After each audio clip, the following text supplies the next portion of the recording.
What is up, Angry Nation? For the Angry Nation podcast, it's me, your favorite Angry American, and we're missing one of the. I'm gonna go ahead and tag you guys as the. Oh, I can't do that for 60 seconds of YouTube, but I'll already tag you guys in a minute. We are missing Emery tonight, but we got Sue LaRue in the house and T with Mountain Readiness. Sue, how you doing, brother? I just returned from Robin Sage. I had a good time. It's the final exercise for you guys that don't know. It's the final exercise for the guys in the qualification course for the Green Berets in the U.S. Army, and we have role players. And Chris is a role player. We're trying to get T involved in it, but it's an interesting time. I hope we can continue it. I don't know if you guys have been watching. I think I sent you guys a little bit of what got me nervous. I think it was introduced on January 11th. The HR 6981 for the 118th Congress, Preventing Private Paramilitary Activity Act, meaning 3 or more people doing any kind of training. That probably includes the Boy Scouts. Aren't allowed to do that. That's, to me, is contrary to the First Amendment. Isn't that, there's 5 things in that First Amendment? Isn't the right to assemble one of those things? Mm-hmm. So I don't know. So sure is. So yeah, Senator or not? I hope that's DOA. I really hope that's DOA, Sue. I don't think that'll get it. Well, in this day and age, anything's possible. So it's very likely to pass. Yeah, I hope you're right. I hope it never gets through Congress, but we'll see. Yeah. T, how the hell you doing, man? You want to go out to Robin Sage and play with Sue? Man, not yet. I'm still waiting for Sue to get me in there. Get me in there. I'm ready though. I'm ready to go lose my 30 pounds. Sleep in the dirt and all that kind of fun stuff. So, but here I am, still 30 pounds heavier. Not there yet. Yeah, they moved our lane. Our lane got moved to our camp for our lane got moved to a new position. And I got to see it while I was up there. And I thought the other one was bad, but man, I wish we were back there because the new one really sucks. That makes me want to go even more, just thinking about how horrible it is. I'm there. Now, we're looking to embrace the suck, dude. It's a good place to do it. It's a real good place to embrace the suck. So. Hook me up, Sue. I'm ready. All right, and guys, tonight, and since we don't have Emery, we've got an awesome dude in here. But I've known for a little while, and you guys will find it humorous that I'm a big fan of his. We got Joel with Fortress K9, and he breeds some amazing Malinois and trains them up, and they're fantastic dogs. Joel, how the hell are you doing, man? Doing awesome. How are you guys doing tonight? Good. Right. This is the question I wanted to ask you since I saw you the first time. What's your dog food bill a month like? Because I know how many dogs you have in the breeding program. Yeah, we spend about $2,000 a month on dog food, and we buy it by the pallet. We get typically about 20 bags at a time on pallets about every 2 weeks. So yeah, we burn through it pretty good. You're only spending like $200 more than what I do every month on my 2 sorry welfare recipient dogs that lay around the house and do nothing but eat. Yep. Yeah, I got 2 Democrats laying in the yard right now. Right over there. Yeah, I make mine work for their food though, so they got to work hard. Yours is definitely working. So let's real quick, Joe. Let's tell everybody who Fortress K9 is, who you guys are, and what you're doing, and then we'll get into some good talk on dogs. All right, pretty awesome. We're Fortress K9. We breed, train, and sell Belgian Malinois, German Shepherds, and Dutch Shepherds. And a couple of things that we do that are kind of different from the standard industry stuff is, number one, we cross our lines. So we end up getting a lot of the best character qualities and traits from all 3 of the breeds in each of our dogs, which is one of the things that makes them really good for family protection. But we also try to maintain lines that can also go into tactical environments and things like that should the need arise. And then we sell a certain number of puppies every year, but our primary focus and moneymaker is that we sell the trained protection dogs. So we have personal, family, and executive protection dogs that we sell every year. Nice. And how many dogs a year are you selling? We sell between 12 and 20 dogs a year on average. Wow. The economy actually has a lot to do with kind of how many trained dogs versus puppies we sell. I was just kind of picking this up on this last cycle. So when we have a Republican president, we tend to sell a lot of puppies and less trained dogs because everybody's like, oh, everything's great. Like we're feeling pretty good about life. When we get a Democrat president, which kind of makes me torn on who I hope wins each election.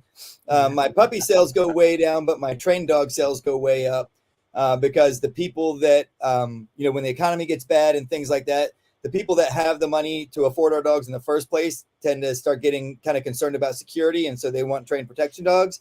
And so my protection dog sales go way up. And when the economy is great, kind of the middle class-ish area is, buys a lot more of our puppies. So it's, makes me feel a little torn over it. I'm like, I don't know, like it wouldn't be the worst thing for my business if Biden got reelected. It might be bad for the country, but I'll sure sell a lot more dogs if that happens. It's funny that Until the protection world canine ends. market tracks the gun market so closely. That's interesting. Oh yeah. That it's exactly right. It's like if there's a bunch of guns being sold, I'm selling a lot of protection dogs. And if the gun sales are down, I'm selling more puppies. That's awesome. So I'm curious, what would you say is the difference when you're talking protection dogs between a family protection dog and a working canine? Like I know, Sue, you work with working canines, military canines, right? Yeah, I was So- lucky to be in one of the pilot programs for Special Forces. There was a 7th group, and then when I was at, it was 10th group, and I was not a dog handler myself. I was pulled off to do the visual tracking, train up all the handlers and the security guys for the tracking piece of it. My history taught me, teaching tracking that, and I've seen several dogs in the past, whether it's search and rescue or a law enforcement scene or drugs or something like that.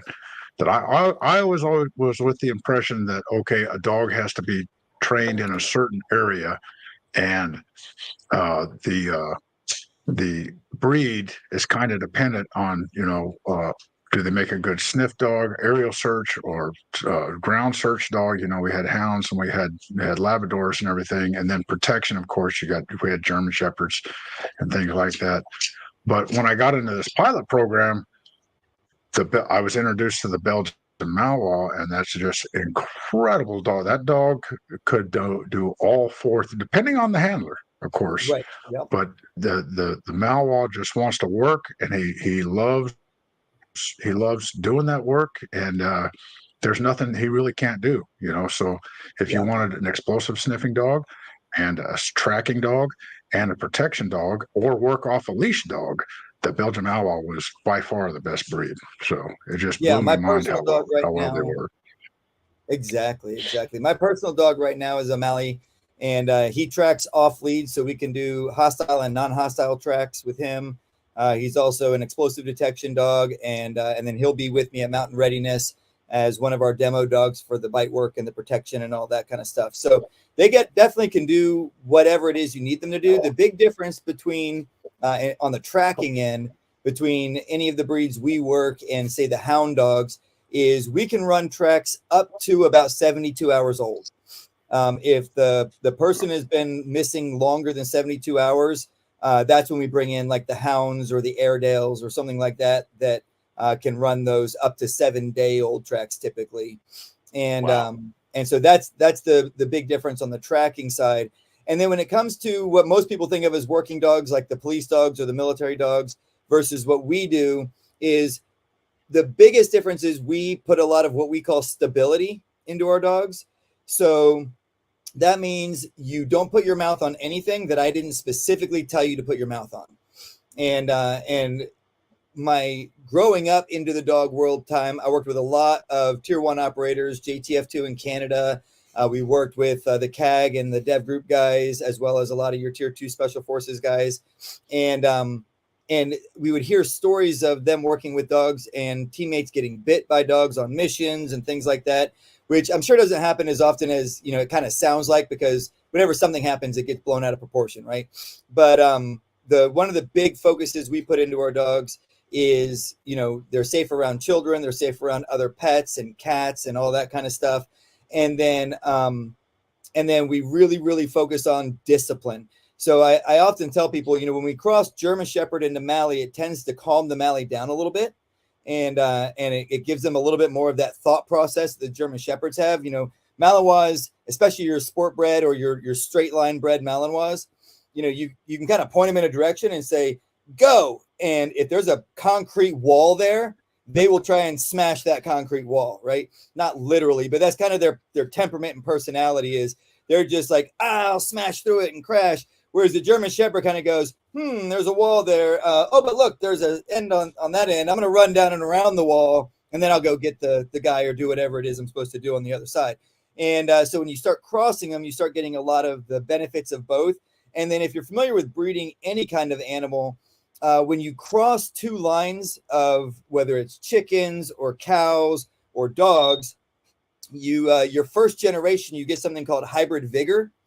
And so what tends to happen in genetics is most of your genetic problems are recessive genes.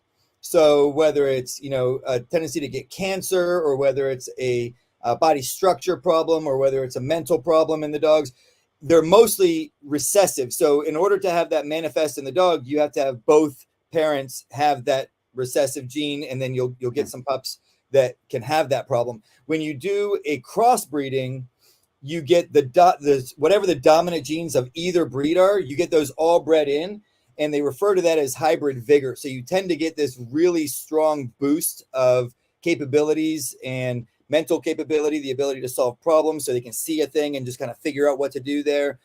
You get more of the confidence, more of the physical health and all that kind of stuff when you do that kind of stuff. And then we put the discipline into the dog. So I tell my new trainers, the most important thing you can teach these young puppies, because we'll have like young Malinois puppies out there, right, is to lay on this table and not move for an hour. Like that's one of the very first things they learn. So we teach them to sit and we teach them to lay down. And then when it's not their turn to work, they're to lay on their table and not move. Now they can shift a little bit, but don't jump off the table and don't get out of position. Right now, of course, when you first start that, they're constantly jumping off the tables and we're putting them back and training them to stay there. But after a couple of weeks of training, they'll lay for 2 hours on that table, other than when it's their turn to go do whatever we're doing that day. And so when you put that level of discipline into the dogs and you take them into a home and you say, there's your place in the house next to the couch or wherever it's convenient, and stay there. And our dogs will stay there all day long if they need to. And now, of course, you don't want to do that day after day after day with a working dog. You want to do stuff with them. But if it's an admin day here at the office and I bring dogs in and they're to lay down, then they go to their places, they stay there, and they only go out when we take them out to use the bathroom and feed them and stuff like that. So that transitions really well to a family environment, because you don't want your dog eating your couch. If it's there to protect the family, it's got to be able to function in the family environment. I've been trying to get Amber to do that for years now.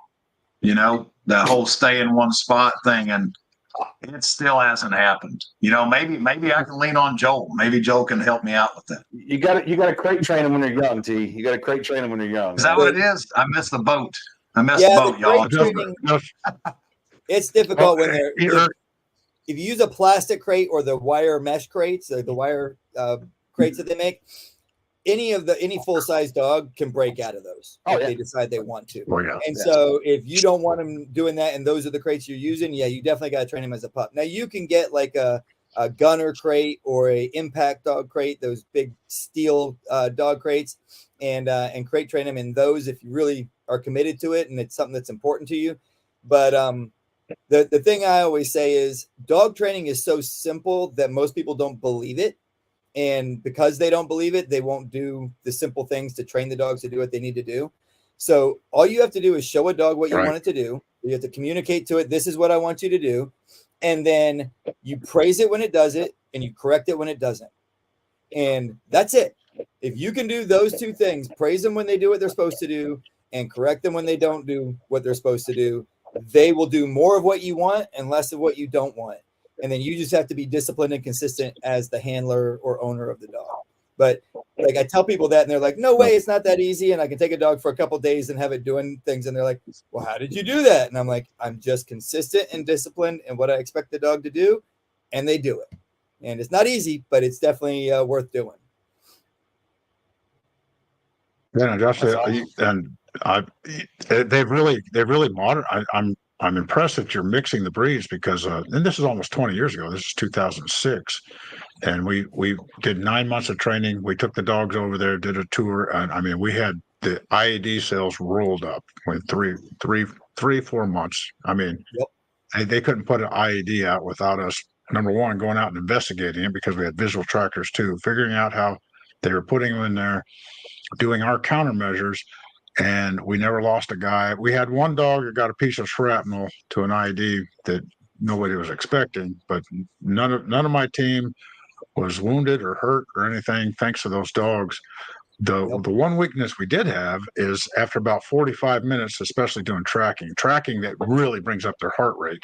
Yes. But the heat was really hard to deal with, and we'd have to put the dog up, and then we'd go back to visual tracking, get the dog cooled down, bring the dog back out. So Yeah. you're mixing the breeds. Are you doing that for environmental reasons too? I mean, do you have some of your dogs work better in the cold or the heat? All of our dogs work really good in the cold. I spent about 7 years in Fairbanks, Alaska. And so we would be out tracking at minus 65 degrees and had zero issues, no frostbite on the ears or tails or anything like that. But they were outside being acclimated to it for at least several hours every single day. But the heat is definitely the area that you have to really watch with dogs. There's some things that you can do to help extend that out. There's cooling, there's from simple ones that are like a chamois that is kind of sewed up like a dog vest that you soak with water and it kind of sweats off and you can keep re-wetting it to cool the dog. There was even a company, I was working with them, but I don't think they ever got off the ground with their contracts, that was making it looks like a CO2 cartridge, but it's full of nitrogen gas. And you would screw this little nitrogen gas cylinder in, and then in the vest, it had all these little tubes. And then you could literally dial it up and down like an air conditioning system, and it would leak this nitrogen gas out that would cool off. And it was like an air conditioning system for the dogs. And I just think the cost per unit was probably, multi-thousands of dollars per unit, and they weren't able to get that off the ground. But if you had something like that, that would extend them out. And then another really important one is if their snout, because they're using their whole naval cavity and everything to draw that scent in, right? And because they're not only walking or even pulling into a lead if you're tracking them on lead, but they're also using their entire respiratory system to try and draw this information in, interpret the information, and then figure out where is this scent coming from and how do I find the source of it. And so there's a lot that the only way you can build endurance in tracking is to go out and track. You can't run with your dog and build endurance in tracking. You'll build physical endurance that way, but the tracking itself still has to be built up from maybe a quarter-mile track to 1 to 2 or 3 mile track. But if you can keep their nasal cavities and all that kind of stuff moist, so I've known guys who do a lot of urban tracking, and they'll actually carry like the Mr. Spray bottles, and they'll spray them in the face, and the dogs will kind of breathe it in when they spray them in the face. Once they get used to it, they like it, and that'll help keep the naval cavities cool and moist as well. Or you can just give them water periodically as you go. But of course, that's your big thing you're dealing with in the heat is dogs don't sweat like we do. So the only way that they get rid of their body heat is they pant it out. And so they're limited in how much of their heat they can get out, especially if they're in direct sunlight. So the Malleys do tend to do better than most of the other breeds, but I think that's primarily because their coat is like a tan.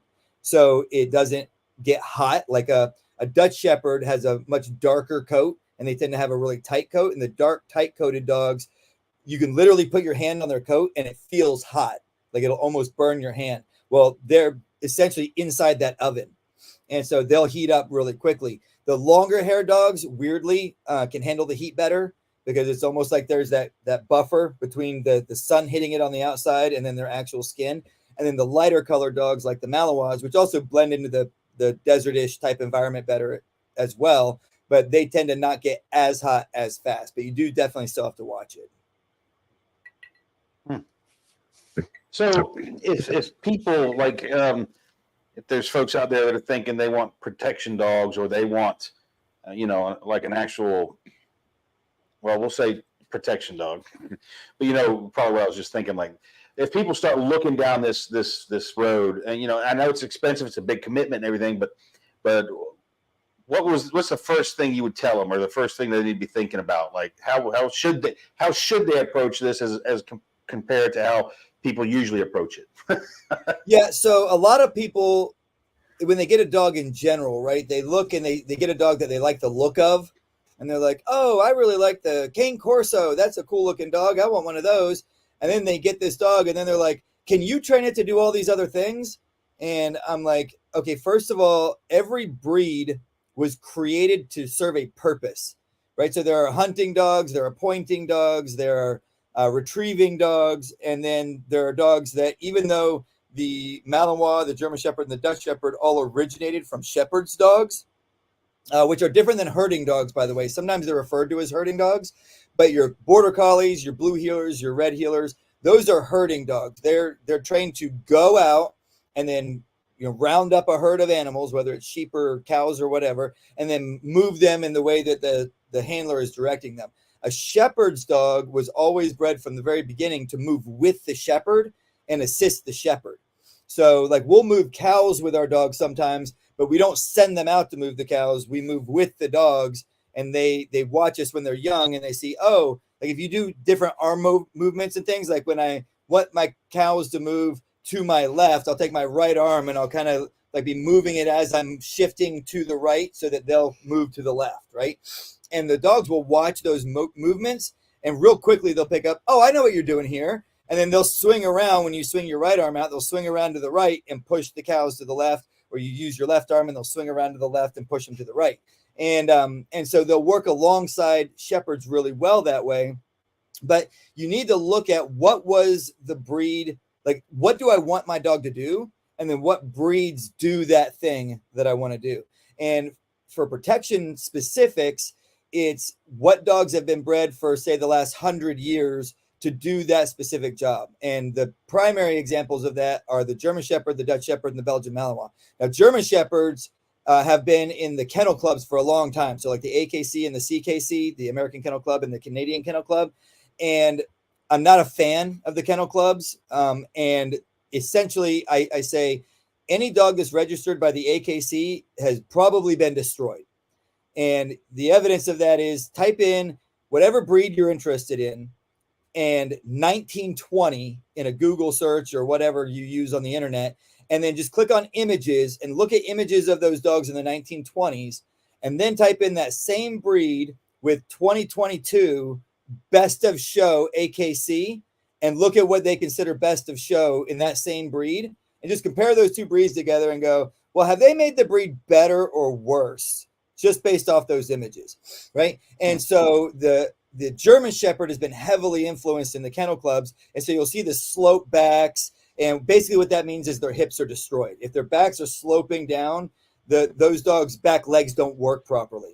And so I've had dogs that can't even jump up onto like a 24-inch wall because their back legs just don't function properly to do that. And so all of our German Shepherds have straight backs and square hips on the back.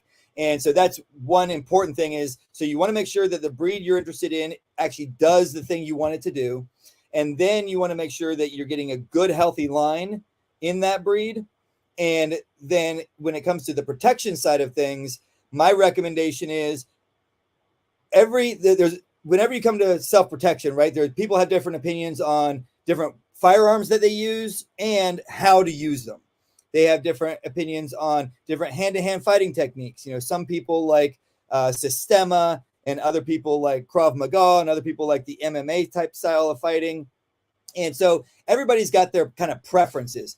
Well, one of the things we do that's very countercultural to the dog training world is our dogs don't bite and hold. And the police train their dogs to bite and hold. And the reason that became popular is because police departments were being sued very, very frequently for excessive use of force when they would deploy a dog and it would bite somebody and they would try to hit it and it would switch and bite them on the other arm. And then they'd have injuries all over their body from the dog retargeting and biting them multiple different places. And then they would, they'd show pictures of this dude all tore up in the hospital to a jury, and they'd say, oh yeah, that was definitely excessive. And then the person would win the lawsuit and the police department would have to pay lots of money. So they started training their dogs to bite one spot, to not pull back, but to drive into the bite. And so what happens is it creates a lot of pain when you do that, especially if you hit a major muscle group, which is why bicep and tricep bites are more popular nowadays than forearms, because larger muscles have more pain when they get compressed by a dog's jaws, right? Well, what we train our dogs to do is to bite, they thrash, so they pull back. So they take their canines, they insert their canines into you, and then they thrash and jerk and yank back. And so they tear the muscle, and then they re-engage either on the same arm, or if you try to strike them with the other arm, they'll re-engage on the other arm, and they'll do the same thing. And they'll just do that until either the person stops fighting or their handler calls them off. And so there's pros and cons to that, right? The con is there is more damage, but I look at personal protection, family protection this way. If you're being attacked, the person that's attacking you is a predator in the bad sense of the word, right? Because dogs are predators too. So just because something's a predator doesn't necessarily equal bad. But if a human is preying on other humans, we view that negatively. We say that's a bad person, right? If that person is attacking you and your family, the fastest way to end that threat is with maximum violence that I can end immediately as soon as the threat is over. And so we want our dogs to bring the maximum amount of violence, but also be under control so that as soon as the person stops fighting, we go, out, let's go. Our dogs release and run back to us. And so they end the threat quickly. They stop causing damage the minute the person stops being a threat. And then if I need to, if that person becomes a threat after I call the dog off, I can just resend the dog right back in. The other benefit to it is a lot of people think because I carry a gun, I can defend myself. And not even getting into the skill set of actually knowing how to use a firearm, there's the concept of, will you actually pull the trigger when you need to? And that's a very big decision to make, right? And the vast majority of people, if they haven't spent a lot of time really training their subconscious that these are my trigger points, if this happens, I pull the trigger. And that way it becomes subconscious. You don't even have to think about it. If you're in a situation where you might have to use your firearm and you're having to think, am I going to use this? Am I justified? Is this a good idea? The chances of you actually pulling that trigger before the threat is on you is really low. And if you do pull the trigger, a lot of, especially guys, right? We have this bravado that, I'd kill that son of a bitch. Like if he tried to hurt my family, blah, blah, blah. But they've never taken a living, breathing human being and turned him into a dead lump of flesh. And that's something that most people can't really wrap their minds around. And it changes you forever. Like, I'm not saying there isn't a time and a place for it. There definitely is. But you're not the same person afterwards as you were before. And so it's a big jump to go from I've never killed a person to I'm defending myself and I killed a person. And there's certainly a time and a place for it. But if you can have something that fills the gap, that to me is really important. And I often use the analogy of, police officers are on the street and they're wearing their bat belt, right? So they've got all these different options for if the person goes to this level of resistance, I can use this level of force. And if they go to this level, I can come up one level above that. So I can use my verbals, and then, maybe I can use pressure compliance and pain points. And then if that doesn't work, I can pull my pepper spray or my taser out, and then I have a baton. And then I might get to my firearm if the threat level gets there. But for most average citizens, if you're carrying a pistol, you basically have, I can talk to this person or I can shoot them. And there's all this gray space in between that you don't carry the tools typically to deal with, right? Most people don't have all the same things that a police officer carries with them to deal with somebody who's, being threatening towards them. So when you have a dog with you, all of a sudden we have all these extra tools that we can fill that gap with. So if somebody's being threatening, I can put my dog on what we call watch, which is I'm holding on to the lead, but I tell my dog to watch and they'll lunge toward the person and show aggression. And I can tell the person, stay back or you're going to get bit. Do you understand me? Don't come any closer. If they keep walking into that dog in the fight after the fight, the legal fight when it's all said and done, right? In the fight after the fight, I can articulate, I explained to this person that they were not to come any closer to me. Here's all my reasons why I thought they were a threat. And then I put my dog on watch and I showed aggression. And then they walked into my dog in a obviously threatening manner to me, and my dog bit them. And so now I have something that I can fill that gap with.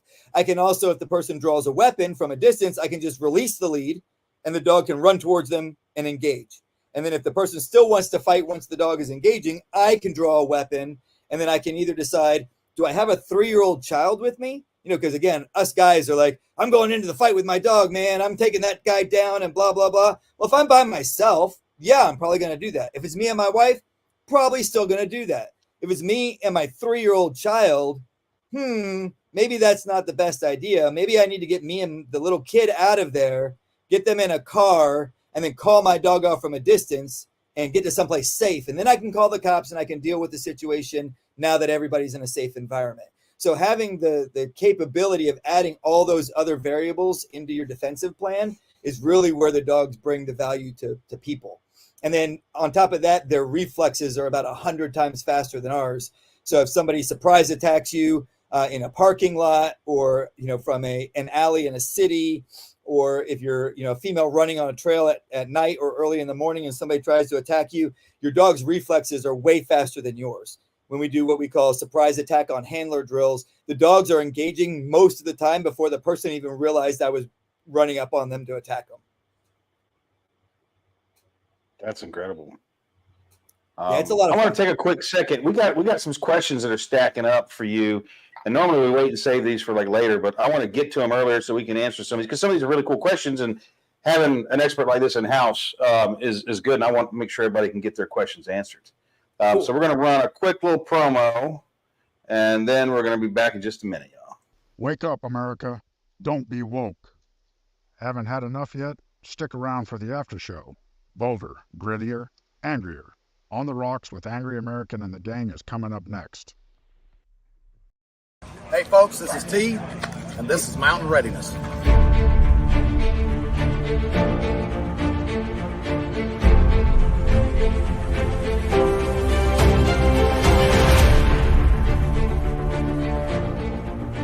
It doesn't matter what the event is that makes this thing go pop. It's going to be water, shelter, fire, food, security. That's it. That's what you need in a nutshell.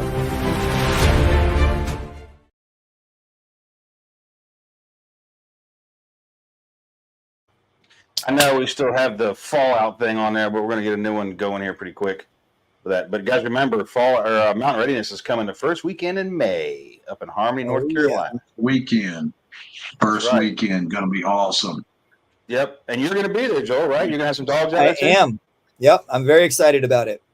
That's awesome. So Well, before I you think I answer, said- before you ask those questions, let's just throw Yeah. that out. What we were talking about. Yeah. Chris. Let's go ahead. I mean, we might as well do it. So folks, that Chris, on a certain television show, big dogs and stuff like that is not his friend. But we said, what if we did this as like proceeds going to Caleb House for a charity, and if we reach a certain number, Chris puts on the bite suit. And yes, we are going to have some waivers available to throw the bite suit on. I'm going to throw one. I'm going to sign one of those myself and get some of that action to just because I'm stupid. But what do you think, guys? What's the number? What is the number that we need to hit to get Chris in the bike suit? Should we go big?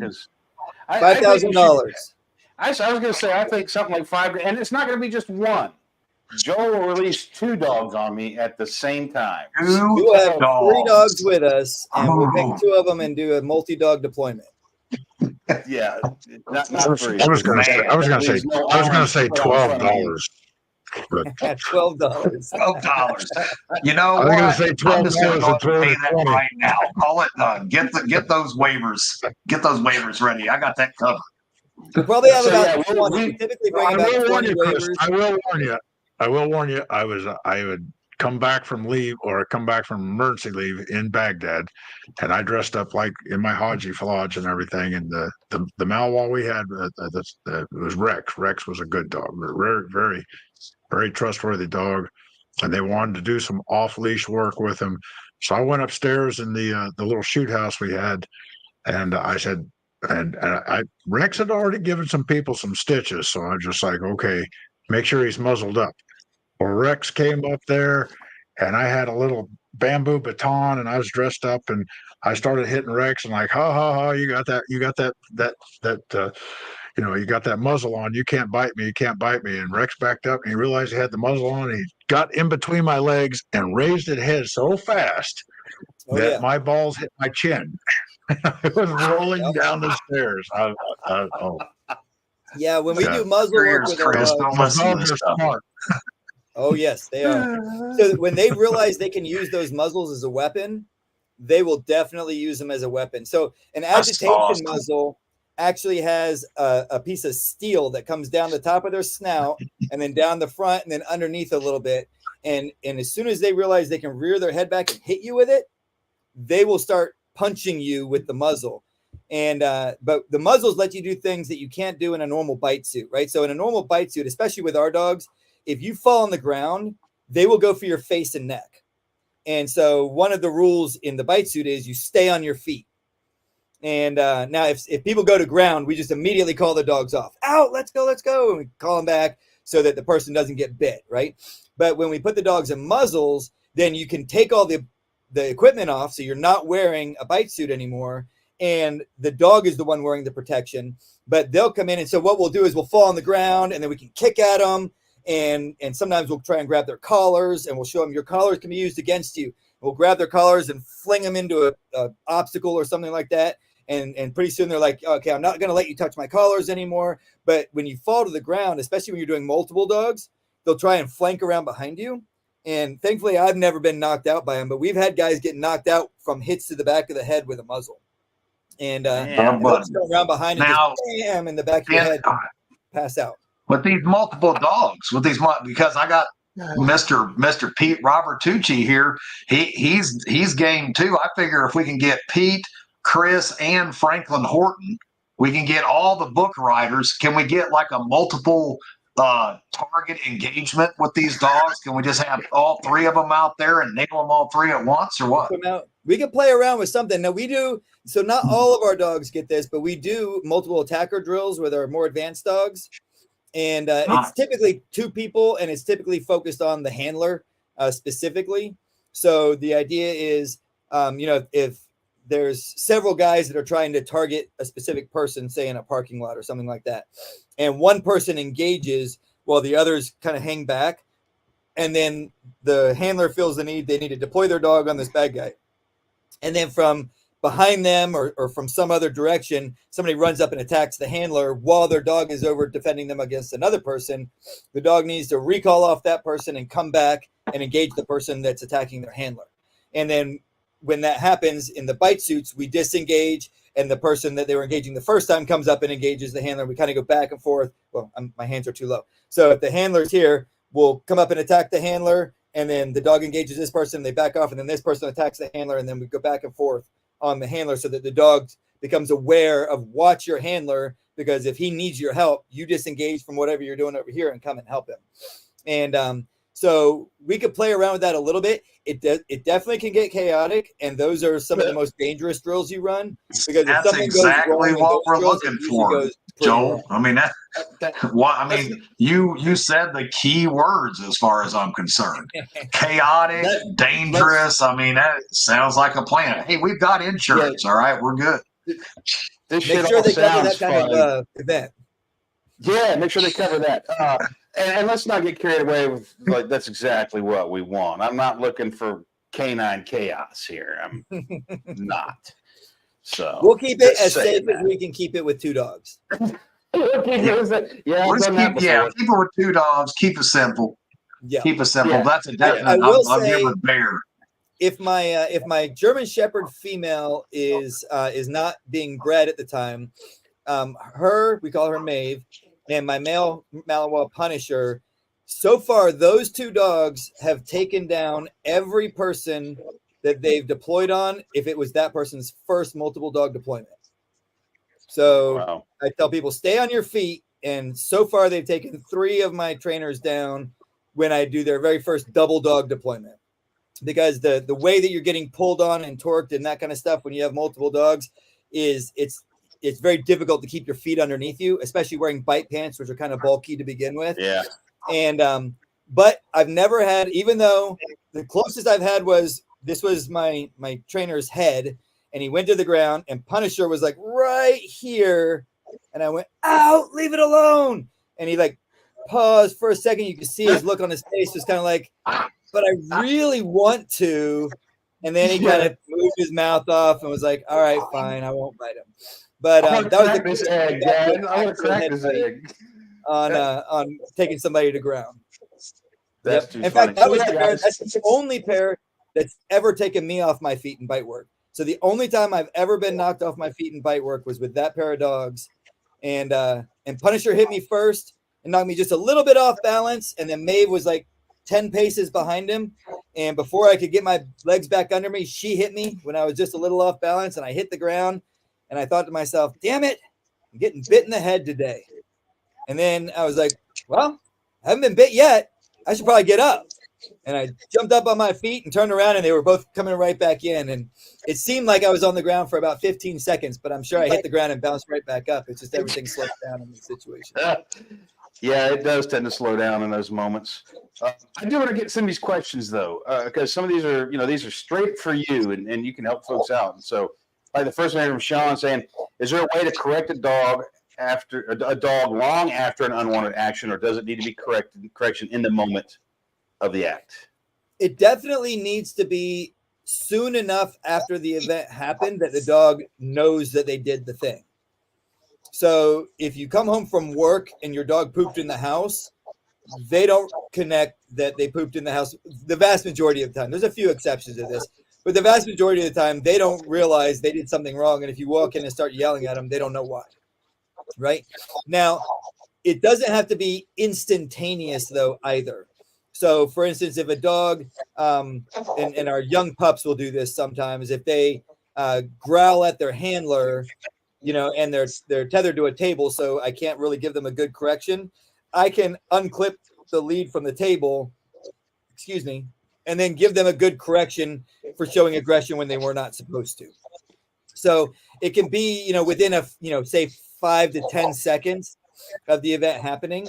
When we do stability with our dogs and we're doing the higher level of stability where I'm really putting pressure on the dogs, but they're not allowed to bite, sometimes the handlers feel like they have to correct the dog instantly, right? And so they'll see me flinch toward the dog and they'll correct their dog even though their dog didn't do anything, right? Because they're reacting to my movements, not the dog's actions. So I tell them, calm down.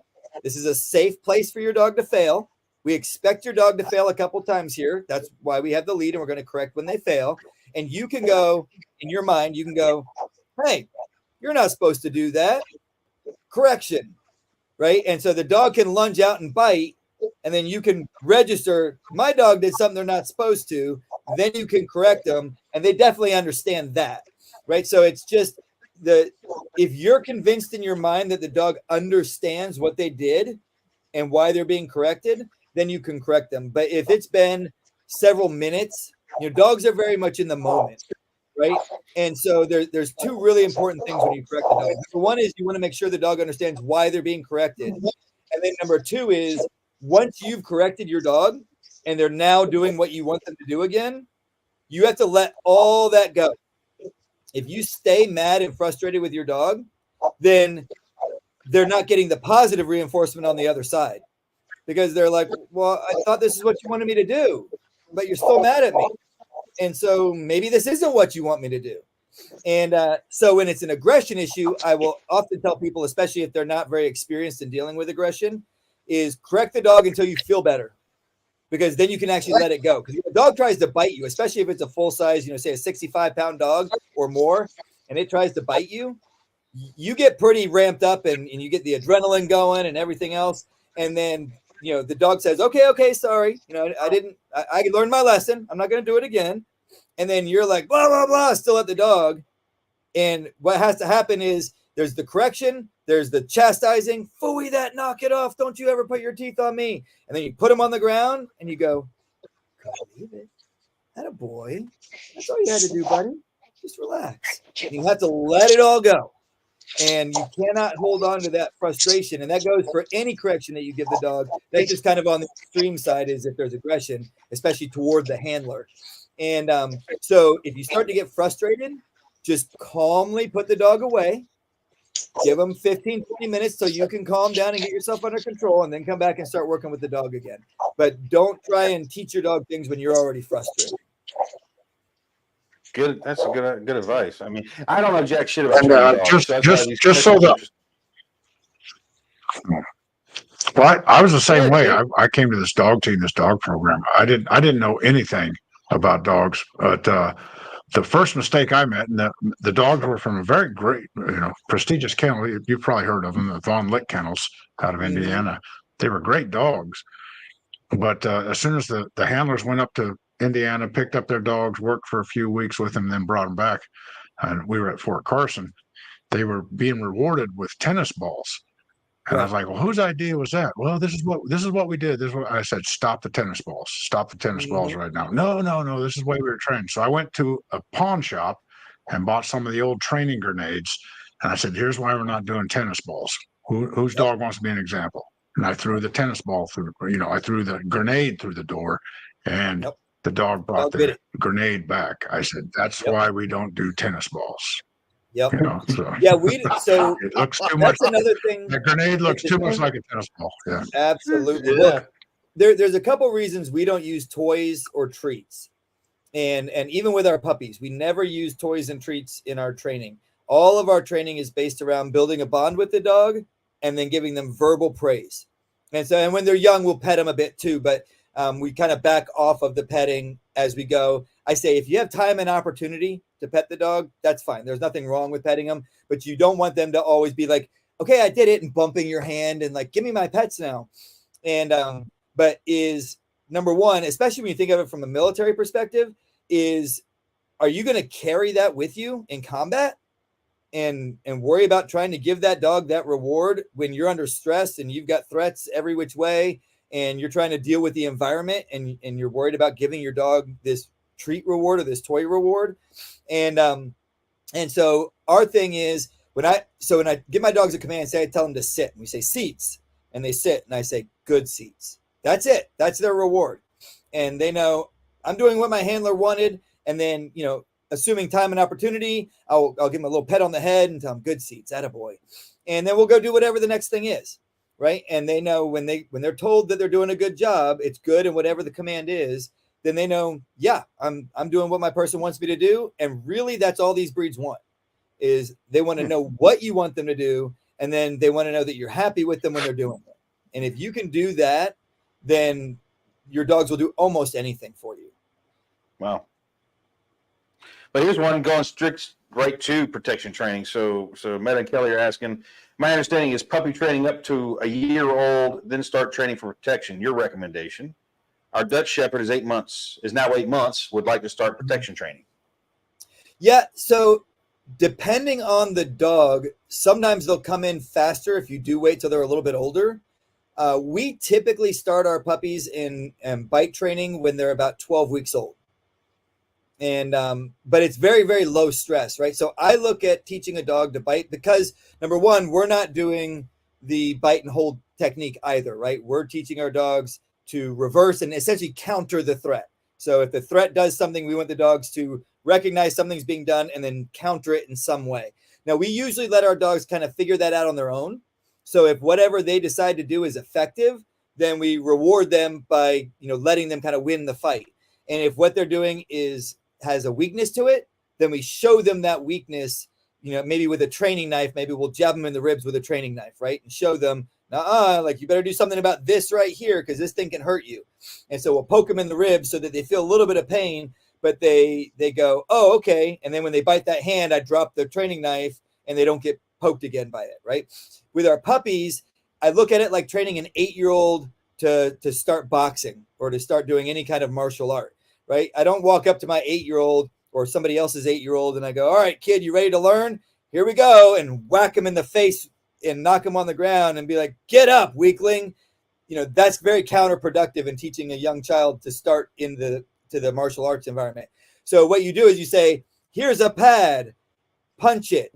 Okay. you need to do this with your wrist. See, when your wrist is weak, it hurts when you punch that, right? So if you hold your hand this way, you can punch the pad and it doesn't hurt. Okay, good job. And they practice punching, and then they practice kicking, and then they practice whatever the things are before you ever get to sparring. And even when you start sparring, it's light little taps, right? I go boop on the head, and to the kid, it's like, whoa, that, like, you just hit me in the face. And it's like, yeah, that's going to happen sometimes. And it's going to be a lot harder in real life, but we're going to start gentle and work our way up. So with the puppies, what we do is it's if they show any aggression at all, whether that's just barking, whether it's flaring their lips, whether it's kind of bouncing forward towards you, like, you know, they're coming in your direction and not backing away, we reward them by winning in some way. And so they might lunge toward me a little bit, and then I jump back like, oh, and then they're like, oh, look at that. Like, that big guy is scared of me when I lunge forward like that, and their confidence builds up. And then we just slowly build that over months until the dogs will come in and just fully engage. And then the more they engage, the more I kind of take the next step, and I go, okay, it's going to take a little bit more this time for you to win this fight. And then, you know, if they take a little step back, we take a little step back. When we start deploying the dogs away from their handlers, then, you know, they have more confidence when their handler's right behind them, and they can feel the tension in the lead, and they know right where their person is. Then you drop the lead and the dog has to leave their handler and go fight. All of a sudden they're like, whoa, I'm out here all by myself now. Like, this is a lot more stressful out here. So we'll start close to the handler, and then we'll build up distance as we go and as the dog's confidence builds up. So we start them pretty young, but I will say, like, when I get a year-old dog that wants to do bite work training, they typically come in like the first or second agitation, whereas a puppy does tend to come in a little bit slower. Interesting. It's crazy, the science behind it to me. And you're right. It all sounds so simple and makes so much sense, but I've never been able to teach a dog to do a damn thing. Matthew King says, I have a husky and have issues with leash walking. Do you have any suggestions on training? That's one that I know everybody deals with at some point. Yeah. So I'm not a fan of, quote unquote, taking your dog for a walk to use the bathroom, meaning I put a lead on my dog and my dog pulls me down the sidewalk looking for a place to go to the bathroom. When we do our handler training for the people that are getting our dogs, we teach them, have a place you want your dog to go to the bathroom. And that's typically like a corner of the yard or something like that, right? And before you go on a walk, you take your dog to that spot, and we use get busy. So we'll tell our dogs, get busy. And then they go to the bathroom. We say, good, get busy, get more busy. Let's go poop. And then they go poop. And then we go, all right, foos, that's walk at my side. Some people will use the command heel. And then we go for our walk, and my dog is at my side, not out pulling me down the sidewalk, right? So it's much more difficult to get a dog to understand, hey, you can pull me, but just not too hard, versus walk beside me, and I don't want to feel any tension in the leash. And if you teach your dog to walk with you, then they're not pulling you. Now, I don't know where this misconception came from, but I see it all the time when we go out in public now, is people will think, oh, I'll put a harness on my dog, and then it'll be easier to walk with my dog that way. And I'm like, you realize why harnesses were created, right? They were created so the dog can pull into them, and there's not the pressure on their neck. So I don't know why you think distribute the force. Yeah. Yes, it spreads the pressure out, right, across their chest and things like that. And so we use prong collars, and I've trained everything from little mini dachshunds to, you know, quick cane corsos with prong collars. And the thing I like about the prong collar is I connect a lead to it, and I can use it like stirrups or like reins on a horse. And I can literally get to the point where I can just gently guide with my hand, and the dog just follows the lead where I guide them. Or if they do something really naughty, I can correct them very, very hard with it. And everything in between, just by the way I manage the lead. And so if you're doing something like an e-collar or something like that, it takes a lot of training yourself to be able to dial that up and down and get your timing right with it and everything else. So I have my dogs on a prong collar. I tell them foos, which is walk at my side. If they get ahead of me, I give them a bump backwards. If they move out to the side, I give them a bump toward me. If they slow down and they're like sniffing something and they're not keeping up with me, I give them a bump forward. When they're where I want them, I tell them good foos. When they're like ahead of me, I tell them easy. That means slow down. If they get behind me, I say, let's go. Come on, keep up. And I'll give them little bumps with the lead. They get out to my side. I'm like, hey, stay with me. And I'll give them a bump toward me. And when they're walking where I want them, I say good foos. And it doesn't take very long before they're like, oh, got it. Like if I stay in this little space right here in relation to you, you don't correct me. And in fact, you touch me on my head sometimes. You tell me I'm doing a good job. Yeah, I like walking here. But to try and get a dog to pull lightly, even when they kind of get it, they'll still get excited about things and then pull in. And especially if you have a flat collar, which is just, a normal collar on a dog, or a harness, they sense zero correction, even if you like pull on it. They're like, yeah, whatever. Like, I don't care. And especially your more hard-headed dogs, right? And so if you put them on a prong collar and then it's not tension and pull, it's relax the lead, like your dad used to take a belt and loosen it up and snap it, right? If it's already tight and you're pulling, there's no snap. It's just tension. If you have to relax it first and then snap it to get the pop. It's the same thing on a prong collar, because dogs, once they get used to a prong collar, will still pull into it. And once the tension's already there, even if you pull them back, they get the pressure of the tips of the prongs, and they're not sharp, by the way. They're rounded and smooth if you get the Herm Springer brand that we recommend, and not the cheap China crap. And so they're smooth and rounded, but they're also called pinch collars, because if you get the slack in the lead and then you pop it, it pinches. And you know what else does that? A mom does that with her puppies. When a mother is with her pups and they do something she doesn't like, she goes, bam, and tags them on the neck. And they go, Arr! And then they learn, don't do that again. Mom wasn't happy about that. So they understand a pinch to the neck means I'm unhappy with what you just did. And so you want a pop, not a pull. And then we always say we use the lightest correction needed to get the desired result. But the desired result is obedience the first time I tell you, right? And I'd say every dog gets to pick their own correction.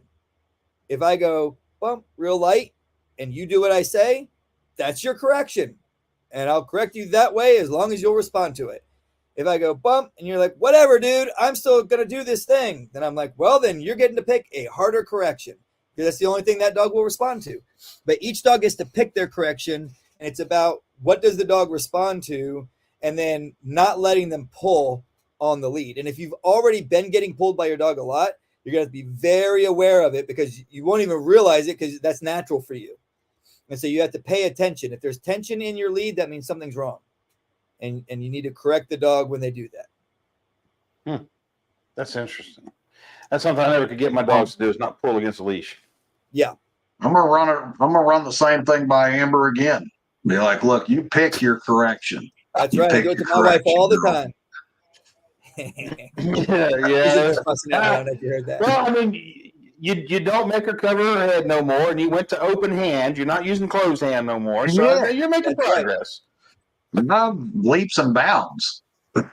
So, I don't think Amber's home tonight, or he would have been slapped in the back of the head. Yeah, already. yeah. She's in bed. Yeah. She's in bed. She went to bed.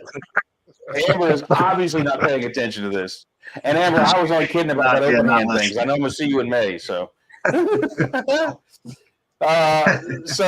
Joel Pete's asking, do you recommend a verbal correction or contact? I'm going to guess you go with contact because it's what we just talked about. But I do, but we don't use our hands, so we don't smack the dog on the snout or the head. Now, if I don't have any other choice, I might. Usually what I do if I don't have, like, let's say, I had my dog off lead and they did something boneheaded. What I'll normally do is I'll kind of hold my hand with my knuckle out, and I'll kind of pop them on the tip of the snout with my knuckle. And that's usually not too hard. It's just like, hey, bonehead, knock that off. Like, that's not acceptable. But so what we want to do is we want to couple verbal correction with the physical correction. So our verbal correction word is Pfui. That's German for like shame on you. And so we'll say like Pfui it or Pfui that, and we do it with a pop on the prong collar.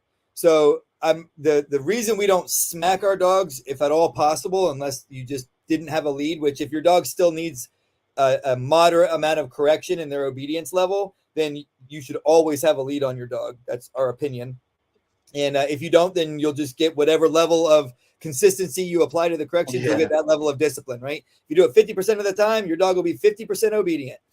And but we have the lead in our hand, and if they do something they're not supposed to, it's Pfui that with a pop. And then And we also use one direction, one correction is the phrase that we use. That's what my mentor taught me. And that means I'm going to say the command one time. And if you don't do it, there's going to be a correction. If you do it, there'll be a praise. So I don't go seats, seats, come on, seats, seats, come on, seats for me, seats. No, I go seats. And if they don't seats, I go fooey it, seats. And then when they sit, I go good seats. And so it's one time you say the command. If they don't do it, then there's a correction. And it's like the parents, hopefully you guys didn't raise your kids this way. I don't mean to offend anybody, but the parents who go 1, 2, right? And I'm like, oh, great. You taught your kid to wait till whatever your number is and then do it right before that if they don't want to get in trouble. I tell my kids one time. And if they hesitate, I just look at them and say, I don't say it twice, right? And that's their one opportunity to do it. And then there's a consequence. And so I just treat the dogs the same. My father counted. Discipline. My father was a counter. He was like 1, 2, 3, out. That was his counting. Yeah. I with my kids, I would ask them to do something once, and then I would tell them to do something once. There wasn't a third option. That was it. I asked them, and then I told them, and if that didn't work, then we ratcheted things up. Never had to, though. We had an issue. They're all still scared to death of me. When I ask my kids and then they don't do it, I go, you realize it's not an option, right? I was just being polite. Yeah, right. Yeah. And then they're like, oh, yeah, sorry, okay. Yeah, yep. I tell mine, I'm like, I asked you once, now I'm telling you. And that's all I have to say. And then they knew. They're like, here's an interesting one. With Scout Door Survival, he says, I have a young pit that likes to jump on you and bite you lightly, but he still penetrates the skin. How can I get him to stop? So I look at those as two individual things. There's the jumping, and then there's we call it mouthiness. And so I use a prong collar.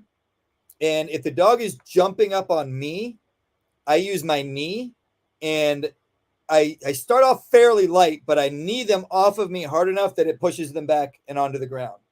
If they jump up a second time, I'll knee them hard enough that they fall on their back.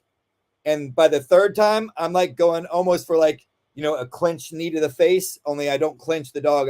But I'm like full on knee to the abdomen or chest, like get off of me, knock that shit off, quit jumping up on me.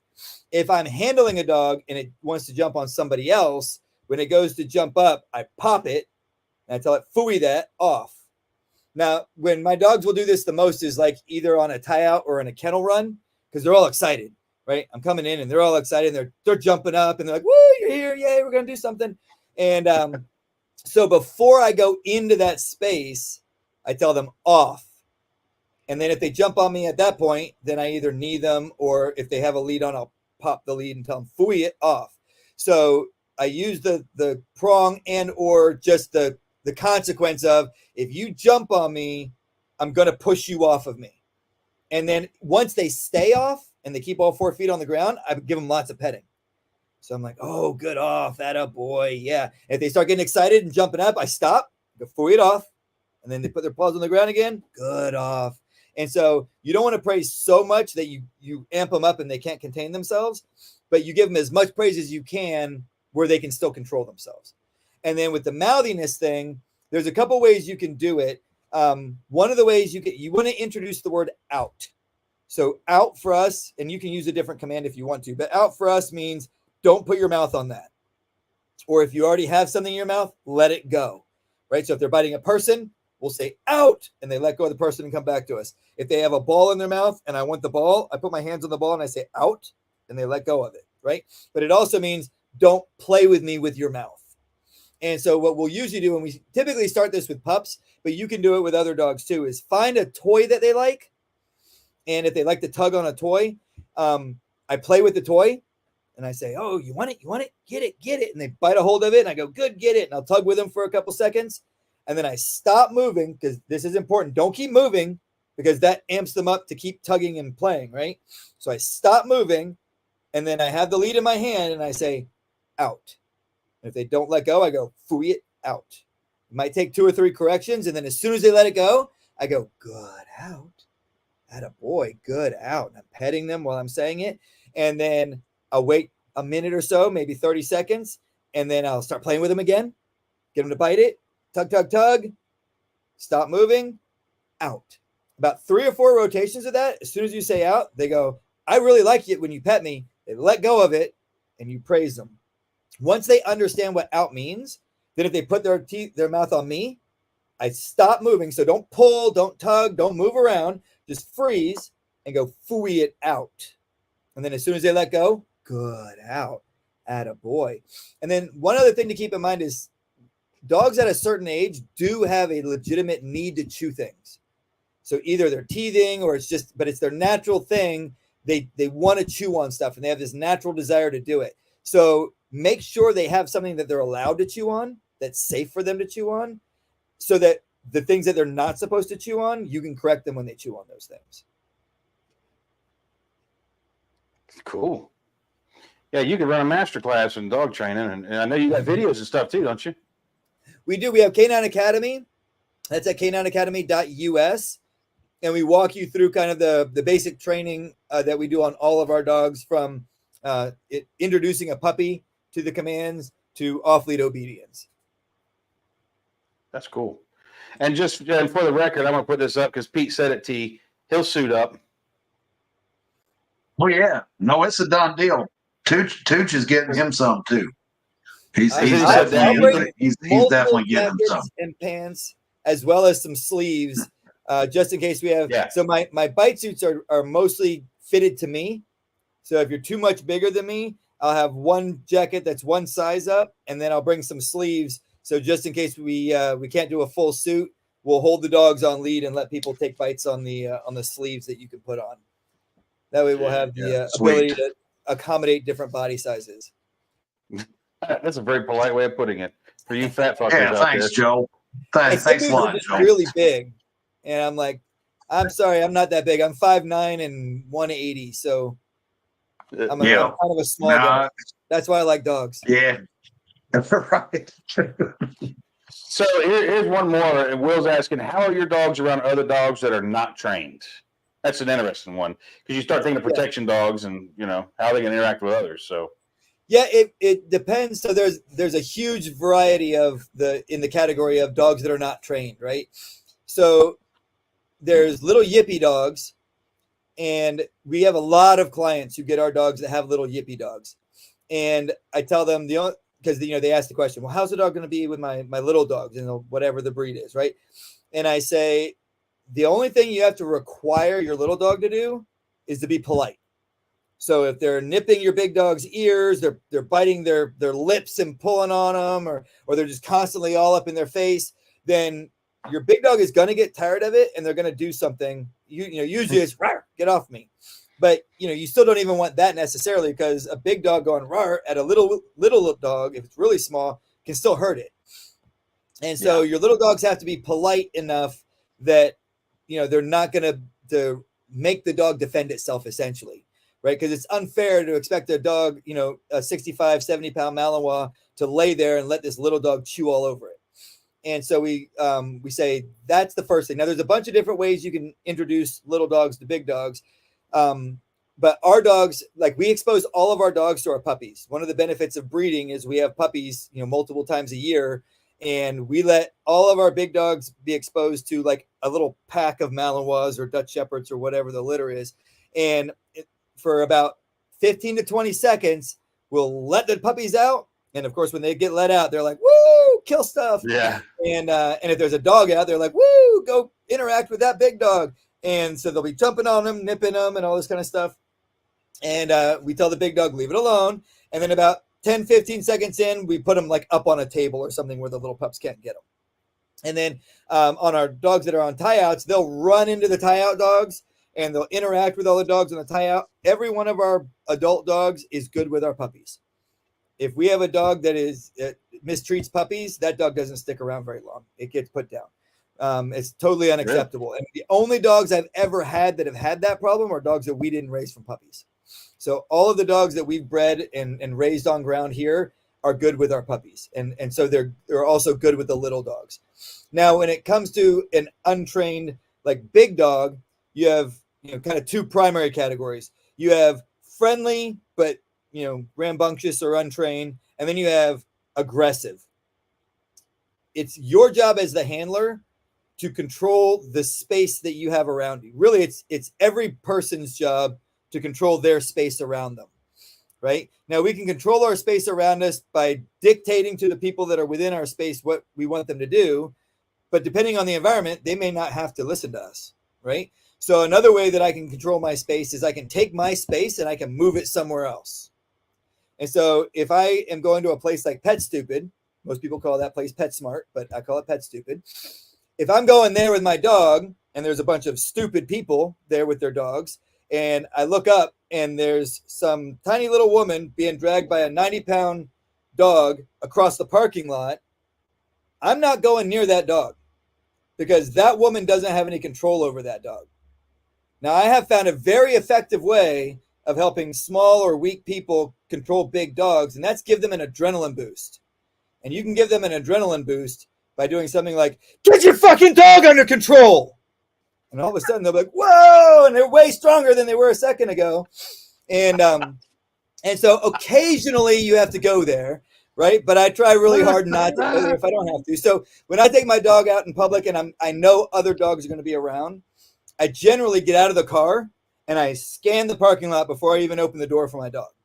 And I'm like, all right, what are we dealing with here? Okay, this looks pretty good. And then I'll get my dog out. Now, if there's people that, my expectation of other people in public is just that they keep their dog under control, meaning you've got a leash and you control how far it's allowed to go. I don't care if it's obedient. I don't care if it's, at the end of the lead trying to sniff everything. As long as you're holding it back and you're not letting it come to me and my dog, I don't care. Like, everybody can have their own dogs the way that they want to have them. But if the dog starts coming towards us, I start polite and I say, I'm sorry, would you mind keeping your dog away from my dog? Now, sometimes the Pet Stupid people will say, oh, it's okay, he's friendly with dogs. I usually say something like, mine's not, even though mine is stable. It's just a way of politely saying, I don't care if your dog is good with other dogs. I don't want you or your dog near me.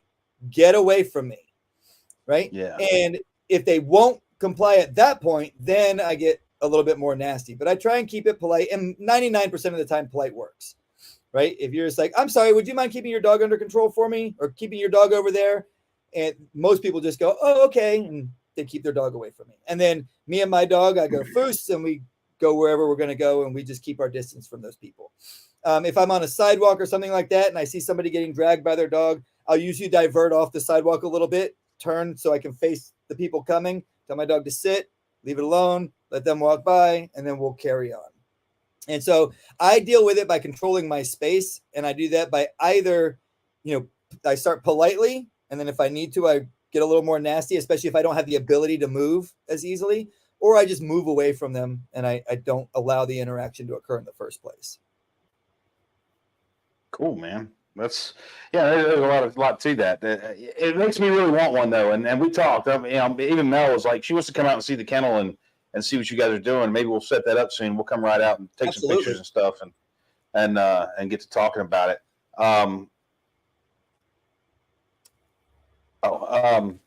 But tell people where they can find you, man. Like websites, socials, all those good things. Where can everybody find you and check out your operation? Absolutely. On almost all the social medias except for Facebook, we're at Fortress Canine. For the dog training side, on Instagram, we have at fortresscanine.puppies. If you want to see lots of pictures of Malinois, German Shepherd, and Dutch Shepherd puppies, pictures and videos there. And then our website is fortresscanine.com. And the K9 and all of our stuff is the letter K and the number 9. So it's not the word spelled out. And then if you're interested, if you already have a dog and you're interested in getting dog training, we have k9academy.us. And so it's not .com, it's k9academy.us, because the .com they want $25,000 for. So maybe I can get them to bring the price down after a while. But and that basically, it's everything from, I just got this puppy, what the heck do I do with it? And here's how you size a crate. Here's how we do our feeding and watering. Here's how we introduce them to basic commands. To here's how we start an adult dog that has no obedience. So it wasn't my favorite thing to do, but I had a client who had gotten some puppies from us and had done no training with them for like a year.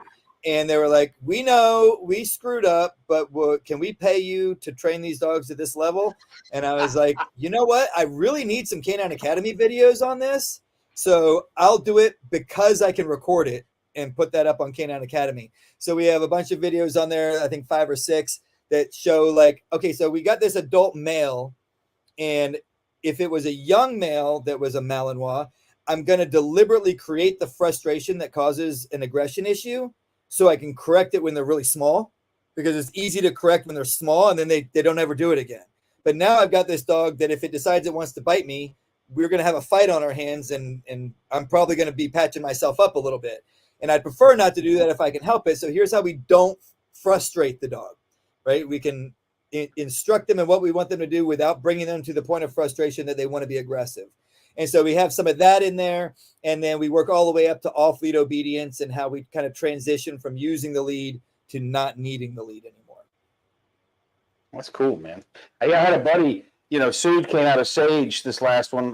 We didn't go out on it, but we did go by the G camp when the guys were setting it up. And one of our buddies there had been bit by his dog on his hand, and his hand was swollen up because he wasn't taking care of it right. But yeah, so and he's got 2 big German Shepherds that go everywhere with him. So here's one last question, man, and I'm gonna get you out of here because we ran a little over, but this has been awesome. So Will's asking, do you train service animals for medical or emotional support? Interesting question. So we occasionally work with charities for veterans, and we'll do service dogs for them. And but they're essentially PTSD dogs primarily. So they don't have a lot of specific tasks that they need. It's more of a companion to help with the PTSD and the hypervigilance that most guys have when they are struggling with that. As a general rule, no. We have a system that we use with our protection dogs. And if I have to do a service dog, especially that has specific tasks that are required, I have to stop what I'm doing with this, because I typically work between 6 and 12 dogs at a time. And so I bring out a group of dogs and then we work whatever the thing is, and then we put everybody away. So if I have to stop that to work with one dog, it's very inefficient for us in the way that we've set up our training programs. So as a general rule, I don't, but we have made exceptions here and there over the years. I will say it's cheaper to find somebody else to do a service dog for you than me, because if I do decide to do it, I'm going to make sure it's worth it to me to put that time and energy into that dog. And most people that need service dogs typically aren't people who have a lot of money. And so they're usually on some kind of disability or something like that. So if it's a veteran, my recommendation is connect with some of the veteran organizations that do service dogs, and we're happy to work with them.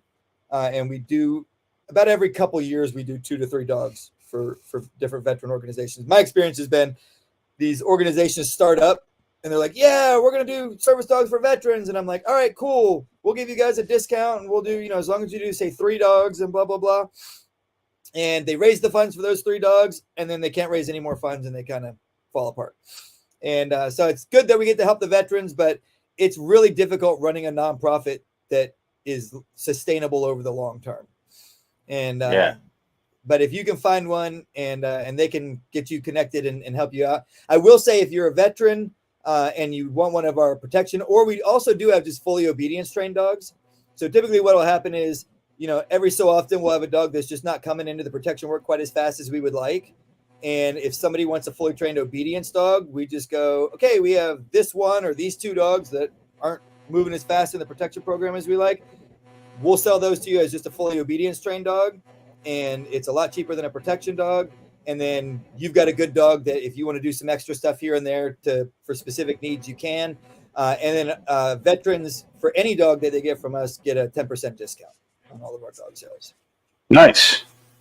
Well, that's awesome. Because you're a vet too. We didn't even get into that.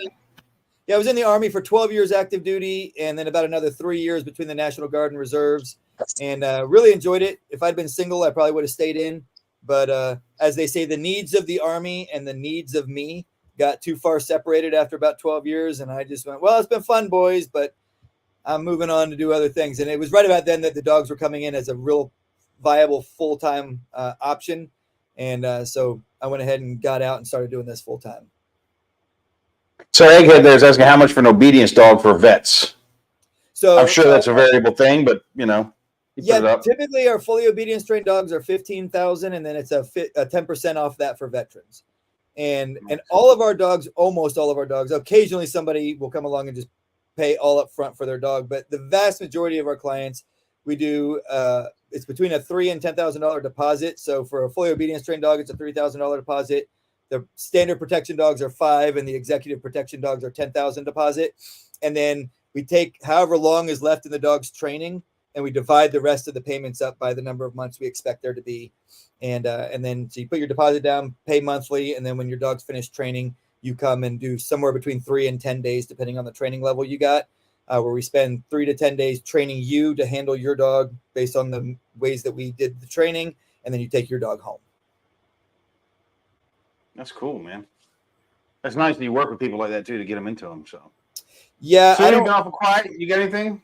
I'm sorry, Joel. Yeah, sorry. Oh, I was just saying I don't understand the places that just go, "Here's your fully trained dog, good luck," and walk away. It's Yeah. like that sounds like a really big liability problem to me. Yeah, it would be. So you've been awful quiet. You got anything you want to add, man, before we close out tonight? Well, I was enjoying it. It brought me back a lot of memories of working with the dogs. And like I said, I wasn't a handler. I was in charge of the handlers and the trackers. But I got along better with the dogs than some of the handlers. Let's just put it that way. Exactly. Dogs are pretty easy But to get great along breed. with. Great breed. I'd have one myself, but my wife fell in love with the Queensland Blue Heeler, and they're pretty good dogs too. They're pretty smart. Yep. Yep. But T, you got anything very for him? great subject. I've been enthralled by it. Good show. Good to finally get to chit chat with you, Joe. And looking forward to May with Mountain Readiness. We actually have Aussie Homestead is going to be there as well, doing the sheep herding dogs. So it'll be neat to see two different styles of dogs working. Yep. We've got what you've got and them, and see how the difference of those. So we're really fired up and excited about that. I think it's going to be a good time. And what is the average time frame, Joel, to on average for a dog? Not executive, not the very top tier of a dog, but that personal protection dog that for the average family, what kind of time frame do you look at with a dog? So for the training, they're typically between 14 and 20 months old. So just under a year and a half to just over a year and a half is the, All right.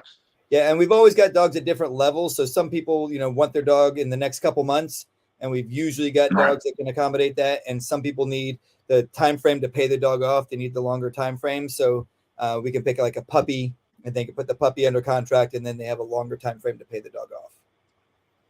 Awesome. We're looking forward to it, Joe. Also looking forward to signing those waivers. So Absolutely. We'll make sure we have them. I'll also bring the hand gauntlets just in case your hands stick out the end of the sleeves. My dogs definitely like fighting hands. And, my hands aren't as calloused as they used to be. I need those. Give me those. Yeah, we have these leather things that you put over your hands, and there's a little strap inside you can hold on to, so it kind of closes that gap if your hands stick out just a little bit in the end of the jackets. I always kind of chuckle when I see the guys with their hands sticking out of the jackets and the dogs just bite the suit itself. And I'm like, man, if I deployed my dogs on those, their hands would be ripped to pieces.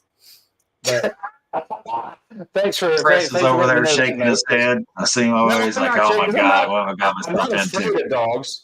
I'm not afraid of them in the least bit because I just know that some like me and some don't, and they let me know real quick which way they're going, and I work with it. So I've never had to shoot a dog. I pulled a gun on lots of them, but never had to shoot a dog, and I don't want to.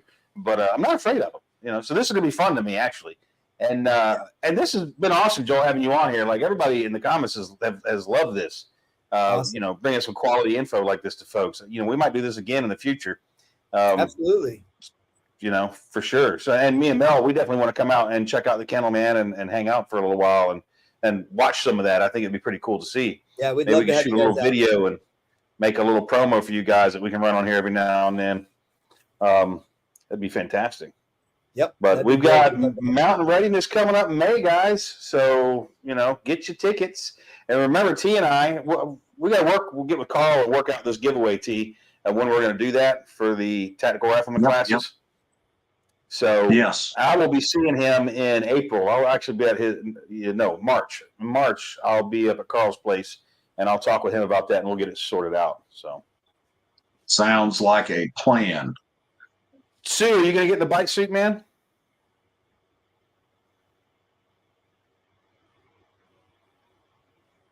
Absolutely not. That's a no.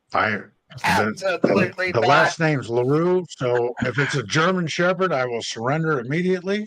And of course, Josh is only 5'10". I'm 6'4", so Yes. my forearm will be sticking out. And the way he just exclaimed it, I've seen Belgian Malinois work, and I'm going to stay up on the top tier of the bleachers and watch you do it. Well, it'll be fun because everybody will be at Mountain Readiness, Joel. So all of us will be there. So we're gonna have a good time, man. Awesome. I'm looking forward to it. Me too. And thanks for coming on. Like I said, we'll probably invite you back, in the future to do this again. Everybody seemed to have a lot of questions and enjoyed it, so it would be great to do this again with you, man. Would love to. And on that note, guys, y'all know the drill. Me and Mel will be doing a Facebook Live tomorrow because we won't be doing one next week because we'll be at the Florida Capitol on the 8th doing stuff with the politicians up there. We're going to get to hang out with the leadership a little bit and ask them some questions and things. So we'll see how that goes. Oh, yeah. And yeah, boy. So I've got a post on my Facebook page. Go look for it. If you got a question you want me to ask them directly, put it on there. I'll try to work it in. So I'll do my best. Awesome. And on that note, guys, y'all know the drill. Be good at it. We will catch you next time. And thanks for hanging out with us tonight.